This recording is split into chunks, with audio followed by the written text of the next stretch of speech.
Benim etiğim siyasetçiler idi, jurnalistler idi. Onlar Mugdin'de Milli Bayrak деген gazetani çıkardılar.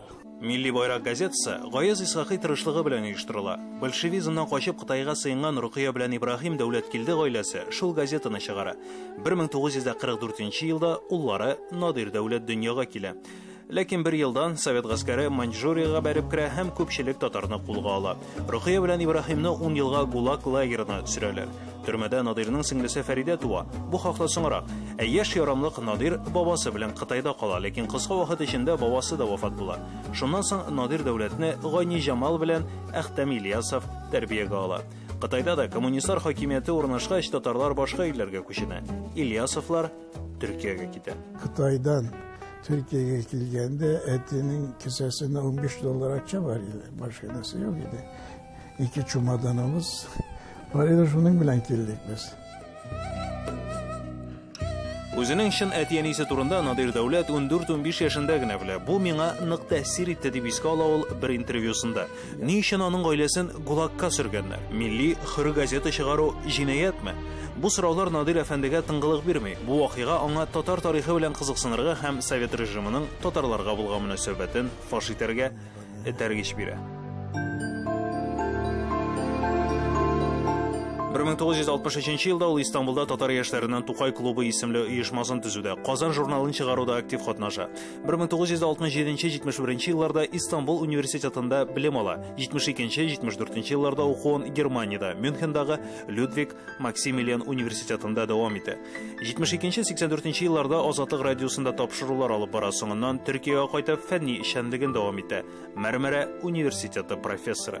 33 яшендә Надир Дәүләткә әнисе белән очрашырга рөхсәт итәләр, ләкин әнисе вафат булганнан соң Надирны Советлар берлегенә кертмиләр. Ул Казанга беренче тапкыр 1990 елда гына аяк баса. Иртән мин эштә утырам, булар килгәннең икенче көнендә ишек ачылып китте дә, елмаеп, балкып, ике шундый мәхәббәт, зиялы, затлы, кыяфәтле кеше килеп керде. Алар артыннан Әбрарга Кәримуллин күренде. Мин дә шунда аңладым, буларның кем икәнлеген, сөйләшеп киттек. Ни өчен елмаеп килеп керде дим, чөнки безнең халык бик үк елмаеп яратмый. Безнең халык шактый сүмсере кыйлган, башын аскаеп, ниндидер бер авыр, зур борчуы, кайгысы булган шикелле йөри. Буларның күңелләре ачык, йөзләре якты. Мин шаккаттым. Икенче көнне инде Надир Дәүләт ныклап китапханәгә килде дә һәм безнең сирәк китаплар һәм кулъязмалар фондына кереп шумды. Әйтерсең лә ул шулар белән, шушы китаплар белән чырашу өчен генә килгән, кешеләр белән чырашу өчен түгел. Шуннан соң Разил Вәлиев белән Надир Дәүләт чын дусларга әверелә. Кунакларга ирешәләр, тәҗрибә белән уртаклашалар. Фукс бакчасы Надир абыйның иң яраткан паркларының берсе булган Казанда. Казанга килгәч, без аның белән Казанның төрле урыннарында була идек, әмма ләкин аның иң яраткан урыннарының берсе менә шуннан да шушы Фукс бакчасы иде. Мин башта моның серен аңламыйча йөрдем, аннары гына инде аның белән ныграк таныша башлагач аңладым. Чөнки ул беренчедән Германиядә бик озак еллар яшәгән, алман телен яхшы белә, Фуксның да иҗатын яхшы белә. Моннан соң тарихчы буларак та Фукска бик якын кеше. Фукс бит татар халык турында бик тә кызыклы тарихи мәгълүматлар биргән кеше. Аннары ул кеше күп булган урынны яратмый иде. Фукс бакчасында бер кашында кеше күп булмады. Ул үзен һәр вакытта ялгыз, мин бер үзем генә дип һәр вакыт әйтә иде. Надир абый Дәүләт белән танышуыгыз ничек башланды, Римзил абый? 90 елларда Азатлык радиосы белән хезмәттәшлек итә башлагач, Фәрид Иделле, Фәрида Хәмид, Надир Дәүләт киделәр. Мин Идел журналының баш мөхәррире идем. Надир Дәүләт үзе теләп килеп керде Идел журналына һәм бик кызыксыну белән сөйләште. Һәм танышып киттек без аның белән. Сабан туена бардык, Лаиш районындагы бер авылга. Ләкин бүгенге көнгә кадәр да мин ул вакыттагы ачык йөзле, шундый мөлаем кыяфәтле, бик шаян җөмләләр белән фикерләр әйтүче Надирны аңладык, мин белеп бетәм дип әйтә алмыйм. Чөнки ул шундый кеше иде. Һәм хәзер дә менә ул киткәннән соң бик авыр катлаулы хисләр кичерәм. Чөнки Надир Дәүләт шундый актерга охшаган, күңелле, остроумный дип әйтик инде, һәм кискен фикерләргә сәләтле яшьләрчә бу. Чын яшьләр хәрәкәтенең бер фикере булса да, аның моны фаҗигале кеше икәне. Ул милләтебезнең фаҗигасының бер күренеше Надир Дәүләт. Ремзил Вәлиев белән Надир Дәүләткә күп вакыт бәхәсләшергә дә туры килгән, ләкин дуслыкларының бер символы Надир Дәүләткә багышлап утырткан чыршы агачы. 1990 елда ул Гулагта туган сеңлесе Фәридә белән Казанда очраша. Я уже знала с подросткового возраста, что у меня есть брат Надир. Шунысы бик тә фаҗигаль дип әйтер идем. Надир Дәүләт Кытайда туып, Төркиядә яшәп, Германиядә укып, Америка Кушма Штатларында яшәп, әллә ничә тел белә. Фәридә Казанда яшәп, татарча белми. Мин аларның сөйләшкәнен тыңлап утырдым.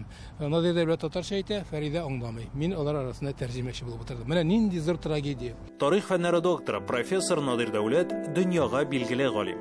30-дан артык гыйльми китап авторы, 20 монография. Нигездә ул 20нчы йөз башындагы татарның дәүләтчелек өчен көрәшен өйрәнә.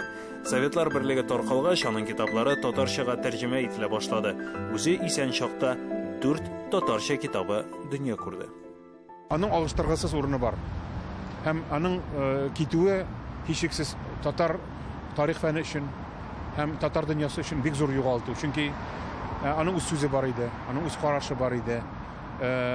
Ул бәлки безнең теге традицион карашлардан аерылып тора торган караш иде. Чөнки ул безнең теге катып калган совет чор калдыгы түгел. Ягъни ул бәйсез фикерле. Ул вакытта безгә күренгәндер теге сәяси безне сүгәдер, советны сүгәдер дип ул. Советны сүгәдә түгел. Менә милләт белән совет арасында дигән китап.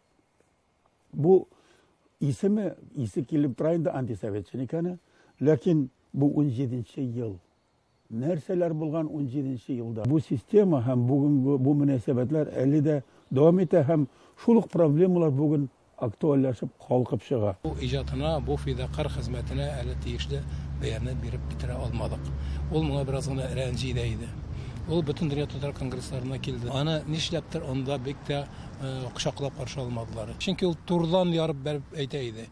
1990 елдан алып соңгы көннәренә кадәр Надир Дәүләт татар тормышында актив катнашты. Иң борчыганы татар теленең бүгенге хәле. Bütün Kazan oranlarında Orusça gene söylüyorlar.